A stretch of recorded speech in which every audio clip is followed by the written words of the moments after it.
The downpour of damage leaving behind a mess of problems for San Antonio residents. The city's rapid response team working throughout the night as they work to clear the debris that was left behind from last night's storms. Stephen Cavazos went to one neighborhood and shows us the aftermath that kept those crews busy. This just ruins everything. Luke Ryan's young son almost brought to tears. So we got another big storm coming later too.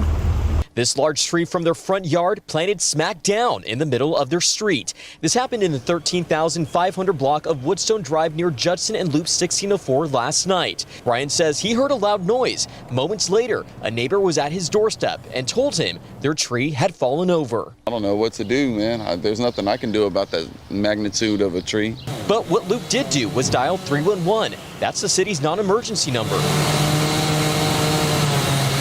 The rapid response team, which is part of San Antonio's Public Works Department, arrived and got to work, using chainsaws and other machines to scoop up the mess. It was a long night and crews have kept going. They've received calls for more than 20 trees that had fallen over, and at least 16 have already been cut, stacked, and ready to be picked up. Scattered leaves and tree limbs are all that remains this morning, and although Ryan says he and his family have woken up to a mess in this neighborhood, they're thankful it wasn't worse. The family, along with their neighbors, didn't experience any damage to their homes or vehicles. Ryan believes his son's prayers for safety may have been the difference. I said, man, now it's time for you to say that thankful prayer, you know, because it worked evidently.